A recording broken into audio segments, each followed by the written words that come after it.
Hello అండి. అందరికీ నమస్తే. ఈరోజు వీడియోలో కథ తెలుసుకునే ముందు మీ అందరికీ ఒక చిన్న రిక్వెస్ట్. కథ పూర్తిగా వినండి. కథ మీకు నచ్చితే లైక్ చేసి మీ విలువైన అభిప్రాయాన్ని కామెంట్ రూపంలో తప్పకుండా తెలియజేయండి. మరిన్ని ఇలాంటి ఇంట్రెస్టింగ్ స్టోరీస్ కోసం మన ఛానల్ని సబ్స్క్రైబ్ చేసుకోండి. ఇక లేట్ చేయకుండా మనం కథలోకి వెళ్ళిపోదాం. చందుకి తన నక్షత్ర ఒంటరిగా ఉంది అని శ్యామ్తో చెప్పడం గుర్తుకు వచ్చి, ఓ గాడ్, నక్షత్ర ఒంటరిగా ఉంది కదా, తను ఆ విషయం చెప్పిన వెంటనే వెళ్ళిపోయాడు. అంటే నక్షత్ర దగ్గరికి వెళ్ళి ఉంటాడా అనుకుంటాడు చందు. తనకి కంగారు ఎక్కువ అవుతూ ఉంటుంది. చందు మనసులో తను వెళ్ళి చాలాసేపు అయింది, ఇప్పుడు మా ఇంటికి వెళ్ళి ఉంటే నక్షత్ర పరిస్థితి ఏంటో, నో, అలా జరగకూడదు, తనని నేను కాపాడాలి అనుకొని స్పీడ్గా ముందుకు వెళ్తూ ఉండగా తన చెయ్యి టేబుల్కి గట్టిగా తగిలి తన చేతికి ఉన్న తాయెత్తు తెగిపోయి కింద పడిపోతుంది. కానీ తను గమనించుకోడు. తను తన కార్ కీస్ తీసుకొని బయటకు వచ్చి తన కారులో కూర్చొని డ్రైవింగ్ స్టార్ట్ చేస్తాడు. నక్షత్ర వాళ్ళ ఇంట్లో నక్షత్ర సోఫాలో కూర్చొని ఎగ్జామ్స్ చదువుకుంటూ ఉంటుంది. కొంచెం సేపటికి డోర్ బెల్ మోగడంతో తన మనసులో, ఈ టైంలో ఎవరు వచ్చారబ్బా, బావేమైనా ఇంటికి వచ్చాడా అని అనుకుంటూ నవ్వుకుంటూ, అదే అయి ఉంటుంది, ఆఫీస్లో వర్క్ అయిపోయి ఉండొచ్చు అని అనుకుని హుషారుగా సోఫా దిగి ముందుకు వచ్చి డోర్ ఓపెన్ చేస్తుంది. చందు ఉంటాడు అనుకుని హుషారుగా ఓపెన్ చేసిన నక్షత్రకి ఎదురుగా శ్యామ్ కనబడటంతో ఏమీ అర్థం కాక అయోమయంగా నిలబడిపోతుంది. బయట నిలబడి ఉన్న శ్యామ్ ఒక్కసారి నక్షత్రం యగాదిగా చూసి మనసులో, నా కోసమే చీర కట్టుకొని మరీ ఎదురు చూస్తున్నట్లుంది అని అనుకుంటూ నవ్వుని ఆపుకొని, హాయ్ నక్షత్ర, లోపలికి రావచ్చా అంటాడు. నక్షత్ర అయోమయంగా చూస్తూ, మీరు బావ ఫ్రెండ్ శ్యామ్ కదా అంది. హా నక్షత్ర అన్నాడు. బావ ఆఫీస్లో ఉన్నాడు, మీరు బావని కలవాలి అనుకుంటే సాయంత్రం రండి, లేదా ఆఫీస్కి వెళ్ళి అక్కడ కలవండి అంటుంది. శ్యామ్, నేను నీతో మాట్లాడటానికి వచ్చాను నక్షత్ర అని అన్నాడు.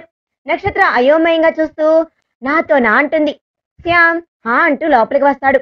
నక్షత్ర కూర్చోండి అని కాఫీ పెట్టుకు వస్తాను అంటుంది. శ్యామ్ అక్కడ సోఫాలో కూర్చుంటాడు. నక్షత్ర వెంటనే శ్యామ్కి కనపడకుండా తన ఫోన్ తీసుకుని కిచెన్లోకి వెళ్ళి చందు కాల్ చేస్తుంది.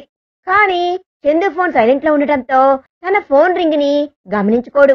నక్షత్ర ఏం చేయాలో అర్థం కాక మనసులో, అతనేమో నాతో ఏదో మాట్లాడాలి అంటున్నాడు, నాకు మాత్రం ఎందుకో చాలా కంగారుగా అనిపిస్తుంది, బావకు ఫోన్ చేస్తుంటే లిఫ్ట్ చేయటం లేదు, ఇప్పుడు ఎలా అనుకొని వెంటనే ఒక ఆలోచన వచ్చి వాట్సాప్ ఓపెన్ చేసి అందులో చందుకి, బావా, మీ ఫ్రెండ్ శ్యామ్ ఇప్పుడే ఇంటికి వచ్చాడు, నాతో ఏదో మాట్లాడాలి అంటున్నాడు, నాకు ఎందుకో చాలా టెన్షన్గా ఉంది, నువ్వు ఇంటికి వచ్చేయని వాయిస్ మెసేజ్ పెడుతుంది. వాయిస్ మెసేజ్ పెట్టి ఫోన్ పక్కన పెట్టి కంగారుతో గట్టిగా కొట్టుకుంటున్నా తన గుండె మీద చేయి వేసుకొని, ఏంటి ఈరోజు చాలా టెన్షన్గా అనిపిస్తుంది, అసలు అతను ఎందుకు వచ్చాడు అని అనుకుంటూ కాఫీ తీసుకుని వచ్చి శ్యామ్ చేతికిచ్చి పక్కన నిలబడుతుంది. శ్యామ్ తనను చూసి, ఎందుకు నిలబడ్డావు నక్షత్ర, కూర్చో అన్నాడు. నక్షత్ర, పర్వాలేదు, మీరు నాతో ఏదో మాట్లాడాలి అన్నారు కదా, ఏంటిది అంది. శ్యామ్, హా చెప్తాను నక్షత్ర అంటూ కాఫీ కప్ పక్కన పెట్టి, నీకు చందు గురించి కొన్ని నిజాలు చెప్పాలి నక్షత్ర అంటాడు.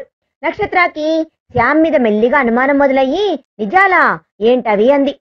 శ్యామ్, నువ్వు వాడిని ప్రేమిస్తున్నావు కదా అని అన్నాడు.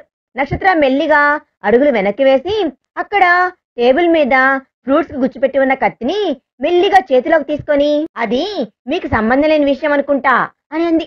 శ్యామ్, నిజమే, కానీ వాడి గురించి నిజం తెలియక నువ్వు వాడిని ప్రేమిస్తున్నావు, వాడు నువ్వు అనుకున్నట్లు మంచివాడు కాదు, నీకు తెలియదు కదా, నేను ఇందాక వాడి ఆఫీస్కి వెళ్ళాను, అక్కడ వాడు వేరే అమ్మాయితో తన క్యాబిన్లో మీద పడిపోయి, ఛీ, అసలు నేను చెప్పలేకపోతున్నాను, నువ్వు అతన్ని నమ్మి మోసపోతున్నావు, అతన్ని మర్చిపో, నీకే మంచిది, లేకపోతే ఫ్యూచర్లో ఇలాంటి వాడినా ప్రేమించింది అని చాలా బాధపడతావు అని మనసులో ఇప్పుడు ఇది ఎమోషనల్ అయిపోయి ఏడుస్తూ ఉంటుంది.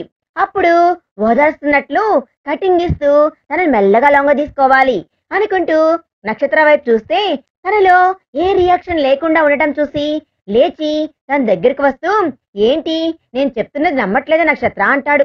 తన దగ్గరికి వస్తూ ఉండటంతో నక్షత్ర కంగారు ఎక్కువయ్యి తన చేతిలోని కత్తిని చూపిస్తూ, దగ్గరికి వచ్చావంటే పొడి చేస్తాను, ఎందుకు మా బావ గురించి తప్పుగా చెప్తున్నావు, మా బావ గురించి తప్పుగా చెప్పేందుకు నీకేం అవసరం?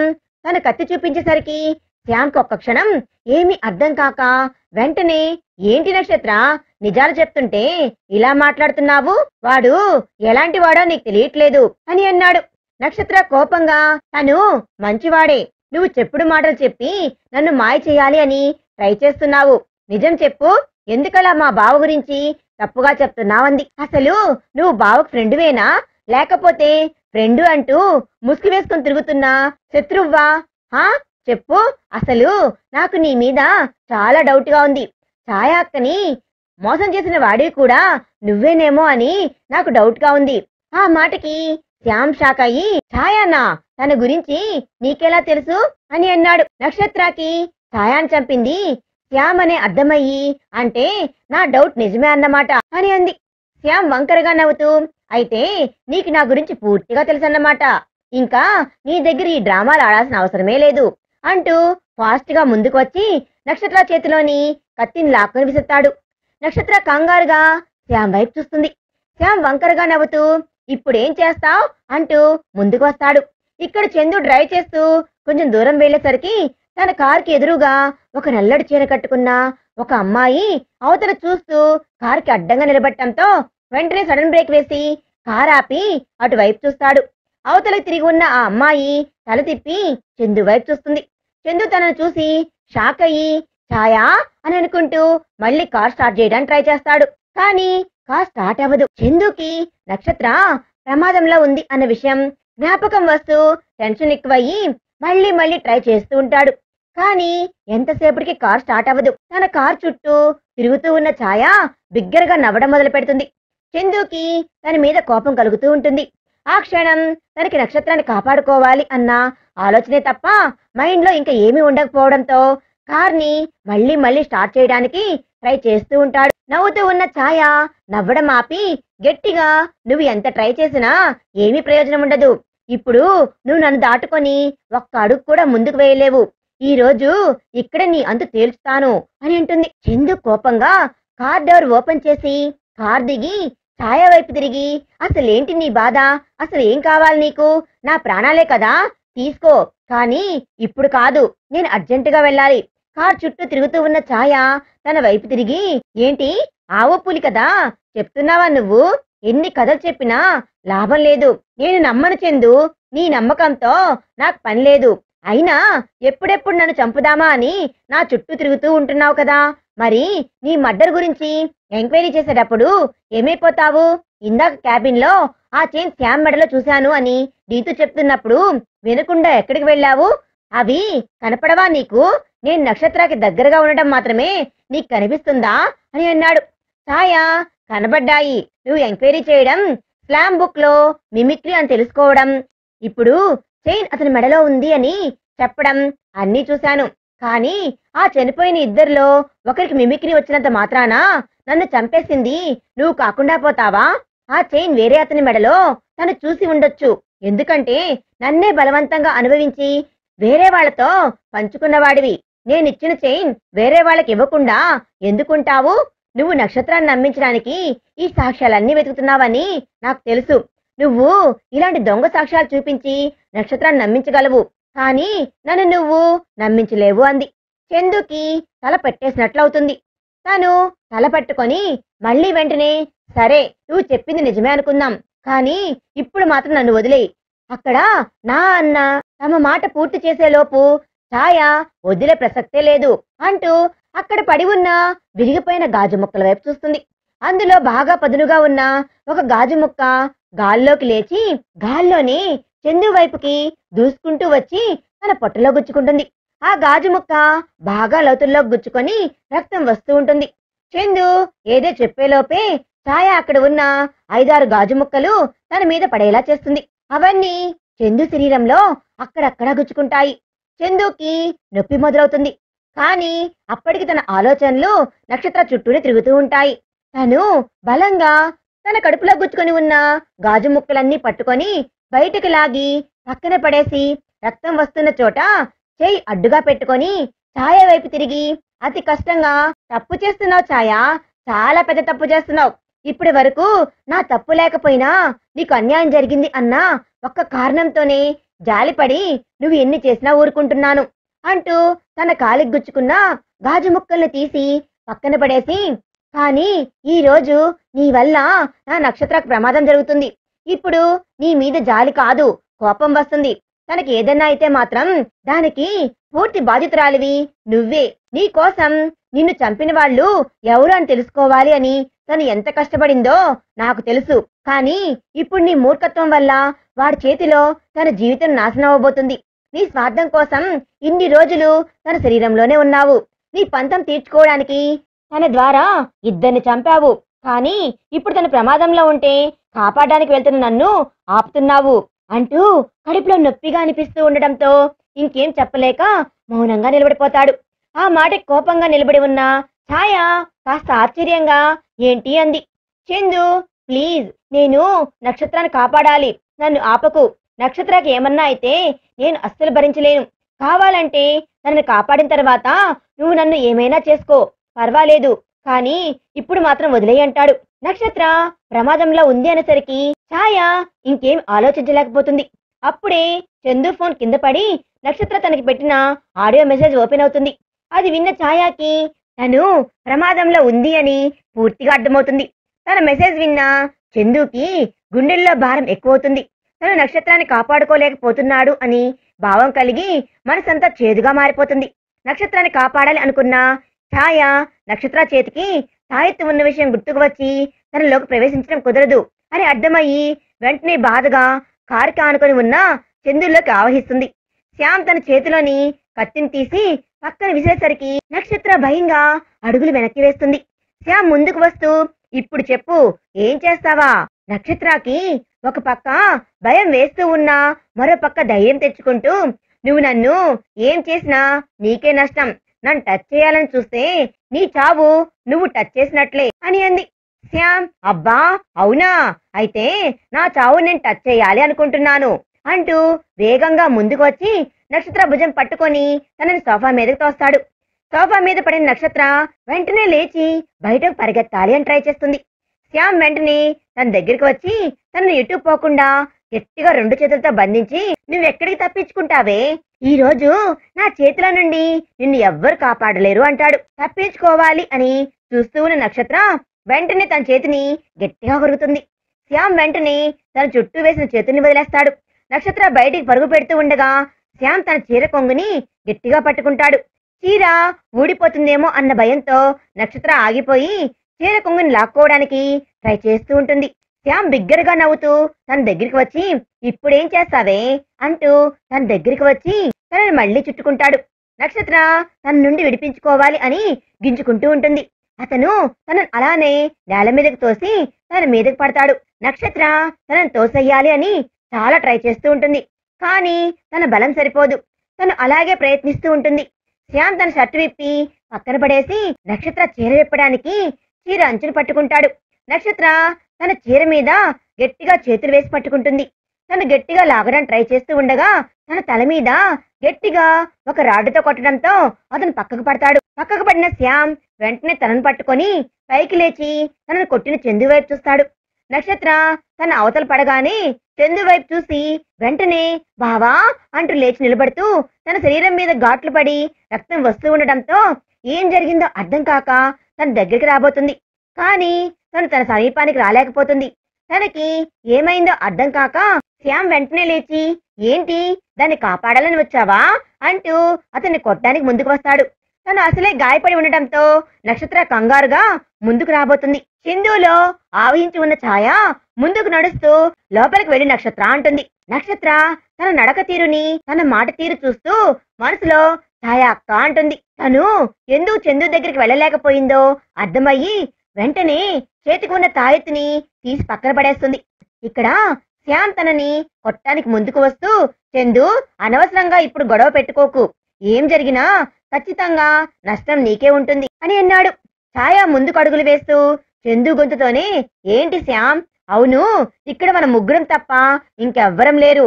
నాకు ఏదైనా అయితే నువ్వు జీవితాంతం జైల్లోనే ఉండాల్సి వస్తుంది అని అన్నాడు. నక్షత్ర శ్యామ్ చేత నిజం బయట పెట్టాలి అన్న ఉద్దేశంతో బావా జైలుకి వెళ్ళినా పర్వాలేదు, వాణ్ణి మాత్రం చంపేయ్. ఛాయ అక్కని చంపింది కూడా అతనే, అతన్ని వదలకు అంటుంది. ఛాయ శ్యామ్ వైపు కోపంగా చూస్తుంది. శ్యామ్ నవ్వుతూ, అవును నేనే చంపాను. అయితే ఏంటి, పక్కా ప్లాన్ తో మా మీద డౌట్ రాకుండా నీ పేరు వాడుకొని ట్రాప్ చేసి మరీ చంపాము. అయితే ఇప్పుడేంటి అని అంటాడు. ఛాయ కోపంగా ముందుకు వచ్చి తన చేతులు గట్టిగా పట్టుకొని తన కడుపులో గట్టిగా కొడుతుంది. ఆ దెబ్బకి శ్యామ్ దూరంగా వెళ్లి పడతాడు. శ్యామ్ ఆయాసపడుతూ తనను చూసి, ఏంట్రా వంటి మీద అన్ని గాయాలు పెట్టుకొని ఇంత గట్టిగా కొట్టగలుగుతున్నావు, ఎలారా అంటూ లేచి నిలబడతాడు. ఛాయ ముందుకు నడుస్తూ, నిన్ను కొడుతున్నది చందు కా శ్యామ్ తన వైపు విచిత్రంగా చూస్తూ, ఏంటి చందు కాదా, మరి నువ్వు అని అన్నాడు. చందు కాక ఇంకెవరు అన్నాడు. ఛాయ, నేను నీ అంతం కోసమే ఇంకా ఇక్కడే తిరుగుతూ ఉన్న ఛాయని అంటూ తనను గట్టిగా కొడుతుంది. శ్యామ్కి మైండ్ బ్లాక్ అయిపోతుంది. తనకి ఒక క్షణం ఏమీ అర్థం కాదు. ఛాయ రాడ్ని చేతిలో పట్టుకొని ముందుకు వచ్చి శ్యామ్ని కొడుతూ, నా చావుకు కారణమైన ముఖ్యమైన వాడివి నువ్వు అని తెలిసాక చందుని చంపాలి అని నేను ప్రయత్నించాను, నీ వల్ల వాళ్ళను కూడా ఇబ్బంది పెట్టాను కదరా అంటూ తనను గట్టిగా కొడుతుంటుంది. శ్యామ్ వెంటనే మాట తప్పిస్తూ, ఛాయ నిన్ను చంపింది నేను కాదు, ఆ చందునే. నేను ఇందాక ఏదో కోపంలో అలా అన్నాను, కానీ చంపింది చందు అని అన్నాడు. ఛాయ కోపంగా తన జుట్టును పట్టుకొని తన తలను నేలకు వేసి బాత్తూ, ఇంకా మోసం చేయాలనుకుంటున్నావంట్రా, నీ వల్ల ఇప్పటి వరకు చందుని అనుమానించాను, ఇంకా ఆ పరిస్థితి రాదు అంటూ అతన్ని కొడుతూ ఉంటుంది. శ్యామ్కి తన నుండి బాగా రక్తం వస్తూ ఉంటుంది. ఛాయ తన్ని వదిలి అక్కడ పక్కనే నేల మీద పడి ఉన్న కత్తిని తీసుకొని తన పొట్టలో గట్టిగా పొడుస్తుంది. శ్యామ్ నొప్పికి అల్లాడుతూ నేల మీద పడిపోతాడు. ఛాయ, నేను చనిపోయేటప్పుడు ఎంత నరకం అనుభవించానో తెలుసా, నువ్వు అంతకంటే ఎక్కువ నరకం అనుభవించాలి అని కత్తిని గట్టిగా పట్టుకొని తన ఒంటి మీద ఎక్కడ పడితే అక్కడ పొడుస్తూ ఉంది. శ్యామ్ నొప్పికి గిలిగిలా కొట్టుకుంటూ ఉంటాడు. తను అలానే పొడుస్తూ చివరిగా గొంతులో పొడుస్తుంది. శ్యామ్ చివరి శ్వాస విడిచేసి కళ్ళు మూసేస్తాడు. తను చనిపోయాడు అని తెలిసిన తర్వాత ఛాయ లేచి నిలబడి ఒక 2 అడుగులు ముందుకు వేసి చందు శరీరాన్ని వదిలి అవతలికి వచ్చేస్తుంది. ఒంటి మీద గాయాలు ఉన్న చందు పడిపోతూ ఉంటే నక్షత్ర వెంటనే తన్ని పడకుండా పట్టుకొని తన చుట్టూ చేతులు వేసి పట్టుకుంటుంది. చందు నక్షత్ర వైపు తిరిగి చూసి తను క్షేమంగానే ఉండటంతో చిన్నగా నవ్వుతూ మెల్లిగా తన చెంప మీద చేయి వేసి, నీకేం కాలేదు కదా నక్షత్ర అంటాడు. నక్షత్ర కన్నీళ్లు పెట్టుకుంటూ, లేదు బావా, కానీ నీకు అంటూ ఏడుస్తుంది. చందుకి నీరసంగా అనిపిస్తుంది. కానీ తను అతి కష్టంగా సరిగ్గా నిలబడి, నాకేం కాలేదు నక్షత్ర అంటూ ఒకసారి చుట్టూ చూస్తాడు. అక్కడ నేల మీద నిర్జీవంగా పడి ఉన్న శ్యామ్ కనిపిస్తాడు. తనకి ఒక క్షణం ఏమీ అర్థం కాదు, కానీ తనను చంపింది ఛాయనే అని ఊహించగలుగుతాడు. నీరసంగా చుట్టూ చూస్తూ ఉన్న తన చూపు తన ఎదురుగా నిలబడి ఉన్న ఛాయ మీద నిలబడుతుంది. ఛాయ, నక్షత్ర, చందు ఇద్దరి వైపు పశ్చాత్తాపంతో బాధగా, ఇంతవరకు నా అపోహతో మిమ్మల్ని చాలా ఇబ్బంది పెట్టాను అని చందు వైపు తిరిగి, ఏ తప్పు చేయని నిన్ను అనుమానించాను, నీ మీద చాలా సార్లు హత్యా ప్రయత్నం చేశాను. ఒక పక్క నక్షత్ర చెప్తూనే ఉన్నా కూడా నేను తన మాటను లెక్క చేయకుండా నీ మీద దాడి చేశాను, నన్ను క్షమించు చందు అని 2 చేతులు జోడించి క్షమాపణలు అడుగుతుంది. చందు తన వైపు బాధగా చూస్తూ, పర్వాలేదు ఛాయ, నేను ఆ విషయాల్లో ఎప్పుడూ నీ మీద కోపం తెచ్చుకోలేదు. నీకు జరిగిన అన్యాయంకి నాకు కూడా బాధగా ఉంది, నీ కోపంలో అర్థముంది అని భావించాను, కనుకనే నీ మీద ఎప్పుడు కోపం తెచ్చుకోలేదు నేను. నీకు జరిగిన ఈ అన్యాయం ఇంకా ఏ ఆడపిల్లకి జరగకూడదు అని నేను కోరుకుంటున్నాను అంటాడు. ఛాయ తన వైపు బాధగా చూసి ఆ తర్వాత నక్షత్ర వైపుకు చూసి, నిజమైన ప్రేమలో నమ్మకం ఉంటుంది నక్షత్ర, ఆ నమ్మకం నీలోనే ఉంది, అందుకే తనను అంతా నమ్మావు. నా ప్రేమలో అంత నిజాయితీ లేదేమో, నేను నమ్మలేకపోయాను. మీ ఇద్దరు మేడ్ ఫర్ ఈచ్ అదర్, ఎప్పటికీ ఇలానే మీరు కలిసి ఉండాలి. ఇంకా ఇంతటితో ఇక్కడ నా పని పూర్తయిపోయింది, నేను వెళ్ళిపోయే సమయం వచ్చింది అని బాధగా వాళ్ళిద్దరి వైపు చూస్తూ, నక్షత్ర, అమ్మా నాన్నకి తోడుగా ఎవ్వరూ లేరు, అప్పుడప్పుడు మా ఇంటికి వెళ్ళి వాళ్ళని పలకరిస్తూ ఉండు అంటుంది. నక్షత్ర తన వైపు బాధగా చూస్తూ, నేను వాళ్లతో అప్పుడప్పుడు మాట్లాడుతూనే ఉన్నానక్క, వారానికి ఒక్కసారైనా ఇంటికి వెళ్ళి వాళ్ళని పలకరిస్తాను అంటుంది. ఛాయ చిన్నగా నవ్వుతూ వాళ్ళిద్దరి వైపు చూస్తూ అలానే గాల్లో కలిసిపోతుంది. ఇక్కడ చందుకి బాగా నీరసంగా ఉండటంతో అలానే పడిపోబోతుంటే నక్షత్ర తనను పట్టుకొని బయటకు తీసుకుని వచ్చి కారులో పడుకోబెట్టి హాస్పిటల్కి తీసుకుని వెళ్తుంది. మరుసటి రోజు సాయంత్రం అప్పటికే శ్యామ్ మరణం వల్ల పోలీసులు ఏం జరిగింది అని నక్షత్రాన్ని కనుక్కుంటారు. నక్షత్ర శ్యామ్ తనని పాడు చేయాలి అని చూశాడు అని, అదే టైంలో ఇంటికి వచ్చిన చందు తనని కాపాడడానికి శ్యామ్తో గొడవ పెట్టుకున్నాడు అని, ఆ గొడవలోనే శ్యామ్ చందుని గాయపరిచాడు అని, అదే సమయంలో తనని కాపాడటానికి చందు తనని చంపాడు అని చెప్తుంది. చందు హాస్పిటల్ బెడ్ మీద ఉండటంతో వాళ్ళు చందుని పరిశీలించి నక్షత్ర చెప్పింది FIR లో రాసుకుని వెళ్తారు. అక్కడ చందు వాళ్ళ పేరెంట్స్ అయిన సుమిత్ర గారు ఇంకా సుబ్రహ్మణ్యం గారు కూడా వచ్చి ఉంటారు. చందుకి స్పృహ వచ్చింది అని చెప్పగానే వాళ్ళు ముందుగా లోపలికి వెళ్తారు. తారా, నక్షత్ర ఇద్దరు బయట నిలబడి ఉంటారు. తారా బెరుగ్గా నక్షత్ర కాళ్ళను చుట్టుకొని, అక్క అసలు బావకి ఏమైంది అంది. నక్షత్ర తన తల నిమురుతూ, ఏం కాలేదురా, బావ ఒక బ్యాడ్ బాయ్ తో ఫైట్ చేశాడు, అందుకే బావకు దెబ్బలు తగిలాయి అని అంది. తారా బ్యాడ్ బాయ్ తో ఫైట్ చేశాడు అంటే బావ హీరో కదా అని అంది. నక్షత్ర చిన్నగా నవ్వి అవునరా అంటుంది. తారా నవ్వుతూ అయితే బావకి ఏం కాదు అని అంది. నక్షత్ర హా ఏం కాదు అంటుంది. ఇక్కడ డోర్ ఓపెన్ అయిన చప్పుడుకి చందు అటువైపు చూస్తాడు. అక్కడ లోపలికి వస్తూ సుమిత్ర సుబ్రహ్మణ్యం కనబడటంతో లేచి సరిగ్గా కూర్చోబోతూ ఉంటే సుబ్రహ్మణ్యం తన దగ్గరికి వచ్చి తనని సరిగ్గా కూర్చోబెడతాడు. సుమిత్ర తన పక్కన కూర్చొని ఏంట్రా ఇలా జరిగింది, అసలు ఈ విషయం తెలిసినప్పటి నుండి ఎంత భయపడ్డానో తెలుసా, డాక్టర్ వచ్చి నీకు ఏ ప్రమాదం లేదు అని చెప్పినా కూడా నా భయం తగ్గలేదు, ఇప్పుడు నిన్ను ఇలా చూశాక కాస్త కుదుటపడుతున్నాను అని అంది. చందు చిన్నగా నవ్వి అమ్మా ఇప్పుడు నాకేం కాలేదు కదా వదిలేయి అంటాడు. సుబ్రహ్మణ్యం గారు దేవుడి దయ వల్ల నీ ప్రాణానికి కానీ లేదా నక్షత్రానికి కానీ ఏమీ కాలేదు, అది చాలు అంటాడు. చందు నక్షత్ర కోసం ఒకసారి చుట్టూ చూస్తాడు. తను ఎక్కడ కనిపించకపోవడంతో నక్షత్ర ఎక్కడ అమ్మా అని సుమిత్రని అడుగుతారు. డాక్టర్ ఎక్కువ మందిని లోపలికి వెళ్ళొద్దు అని చెప్పారా, అందుకే నక్షత్ర తార ఇద్దరు బయట ఉన్నారు అంటుంది. చందు అని కొంచెం సేపు మాట్లాడుతూ ఉంటాడు. ఇక్కడ తార అక్క నేను బావని చూడాలి అంటూ అల్లరి చేస్తూ ఉండటంతో నక్షత్ర ఎక్కువ మంది లోపల ఉండకూడదు అని చెప్పడం గుర్తుకు వచ్చి తారాని మాత్రమే లోపలికి పంపిస్తుంది. తారా లోపలికి పరిగెత్తుకుంటూ వచ్చి చందుని చూసి బావా నీకు ఏం కాలేదు కదా అంది. చందు చిన్నగా నవ్వి తారా తల నిమురుతూ ఏం కాలేదురా నేను బాగానే ఉన్నాను అని అన్నాడు. తారా నవ్వుతూ తనతో మాట్లాడుతూ ఉంటుంది. వాళ్ళు కొంచెం సేపు మాట్లాడుకుంటూ ఉంటారు. తారాకి నిద్ర వస్తూ కళ్ళు మూతలు పడుతూ సుబ్రహ్మణ్యం గారి భుజం మీద వాళ్తుంది. చందు తనను చూసి నాన్న తారాకి నిద్ర వస్తున్నట్లుంది, తనని బయట తీసుకుని వెళ్ళండి అంటాడు. సుబ్రహ్మణ్యం గారు తారాన్ని ఎత్తుకొని బయట తీసుకుని వస్తూ ఉంటాడు. అప్పుడే చందు వాళ్ళ పిన్ని బాబాయ్ అయిన సురేఖ, వాసు ఇంకా వాళ్ళ అబ్బాయి గగన్ అక్కడికి వస్తారు. వాసు సుబ్రహ్మణ్యం దగ్గరికి వచ్చి చందుకి ఎలా ఉందన్నా అంటాడు. సుబ్రహ్మణ్యం తనకి ఇప్పుడు బాగానే ఉందిరా, నువ్వు వెళ్ళి చూసిరా అంటూ అక్కడ చైర్లో కూర్చొని తారాని ఒళ్ళో పడుకోబెట్టుకుంటాడు. నక్షత్ర తారాని చూస్తూ తను నిన్నటి నుండి భయంతో అస్సలు నిద్రపోలేదు మావయ్య, ఇప్పుడు బావని చూసిన తర్వాత భయం తగ్గి నిద్ర వచ్చినట్లుంది, ఇటు ఇవ్వండి నేను పడుకోబెట్టుకుంటాను అంటుంది. సుబ్రహ్మణ్యం తారాభుజం తడుతూ పర్వాలేదులే నక్షత్ర, నువ్వు అబ్బాయితో మాట్లాడరా అంటారు. నక్షత్ర సురేఖ వాళ్ళ వైపు చూస్తూ మీరు వెళ్ళిరండి అత్తయ్య, నేను తర్వాత వెళ్తాను అంటుంది. సురేఖ, వాసు ఇంకా గగన్ ఫ్రూట్స్ కవర్ చేతిలో పట్టుకొని లోపలికి వస్తారు.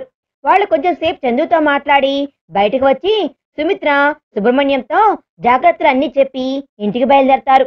వాళ్లతో పాటు ముందుకు వెళ్తున్న గగన్ వెనక్కి తిరిగి సుబ్రహ్మణ్యం గారి ఒడిలో పడుకొని నిద్రపోతున్న తారా వైపు చూస్తూ వెళ్ళిపోతాడు. వాళ్ళు వెళ్లిపోయిన తర్వాత నక్షత్ర లోపలికి వస్తుంది. తను కనబడటం లేదు అని ఎదురు చూస్తూ ఉన్న చందుకి తను వస్తూ కనబడటంతో చిన్నగా నవ్వుతూ సరిగ్గా కూర్చుంటాడు. నక్షత్ర వచ్చి తన పక్క నిలబడి తన భుజం మీద చేయి వేసి పట్టుకొని ఇప్పుడు ఎలా ఉంది బావా, నొప్పి తగ్గిందా అని అంది. చందు చిన్నగా నవ్వుతూ తన చేతిని తీసుకొని పెదవులు కానిచ్చి ముద్దు పెట్టి నిన్ను చూసిన తర్వాత కూడా నొప్పి తగ్గకుండా ఉంటుందా అని అన్నాడు. నక్షత్ర చిన్నగా నవ్వి ఇప్పుడు కూడా ఈ పులిహోర అవసరమా బావా అంటుంది. చందు అయినా నువ్వు నా ముద్దుల నక్కకళ్ళ పిల్లవు కదా అని అంటాడు. నక్షత్ర మూతి ముడిచి ఓ బావా అంటుంది. చందు తన నడుం చుట్టూ చెయ్యి వేసి పట్టుకొని తన పక్కకు లాక్కొని కూర్చోబెట్టుకుంటాడు. బావా, నీ బెడ్ మీద నేను కూర్చుంటే నువ్వు కింద పడిపోతావు, నువ్వు రెస్ట్ తీసుకో అంటూ లేవబోతుంది. చందు తను లేవకుండా గట్టిగా పట్టుకొని కాస్త పక్కకు జరిగి తన ఒడిలో తల పెట్టుకుంటాడు. నక్షత్ర సరిగ్గా కూర్చొని చందు తల నిమురుతూ ఉంటుంది. చందు తదేకంగా తన వైపు చూస్తూ ఉంటాడు. నక్షత్ర తన తల నిమురుతూ, ఏంటి బావా అలా చూస్తున్నావు అంది. చందు, నక్షత్ర, నాకు కొన్ని డౌట్స్ ఉన్నాయి, అడగనా అన్నాడు. నక్షత్ర చిన్నగా నవ్వి, అడుగు బావా అంది. చందు, నేనంటే నీకెందుకు అంత ఇష్టం నక్షత్ర అని అన్నాడు. నక్షత్ర అయోమయంగా చూస్తూ, ఇదేం ప్రశ్న బావా అని అంది. అంటే ఒక పక్క ఛాయ తనను చంపింది నేనే అని చెప్పినా, ఆల్మోస్ట్ నీ ఎంక్వైరీలో దొరికిన ఆధారాలు అన్నీ నేనే తప్పు చేశాను అని చూపించినా నువ్వు నా మీద కొంచెం కూడా డౌట్ పడకుండా ఎందుకు నన్ను అంతలా నమ్మావు అన్నాడు. నక్షత్ర, బావా, ప్రేమ నమ్మకంతోనే మొదలవుతుంది. నిన్ను అంతలా నమ్మాను కాబట్టే అంతగా ప్రేమించాను. నీ మీద ప్రేమ తగ్గదు, నమ్మకం తగ్గదు అని అంటుంది. చందు నక్షత్ర మెడను 2 చేతులతో పట్టుకొని వంచి నుదుటి మీద ముద్దు పెట్టి అవునా అంటాడు.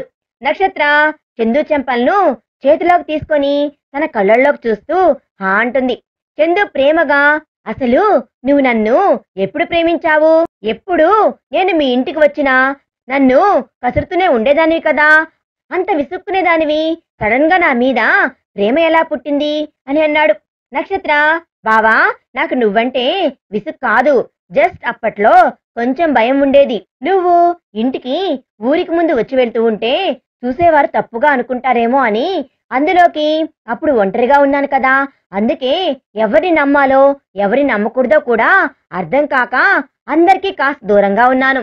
నీ మీద నాకు నమ్మకం కలిగిన తర్వాత నిన్ను అస్సలు దూరం పెట్టలేకపోయాను అని అంది. చందు, అబ్బో, ఆ నమ్మకం ఎప్పుడు కలిగిందో కూడా చెప్తే విని తరిస్తాం కదా అన్నాడు.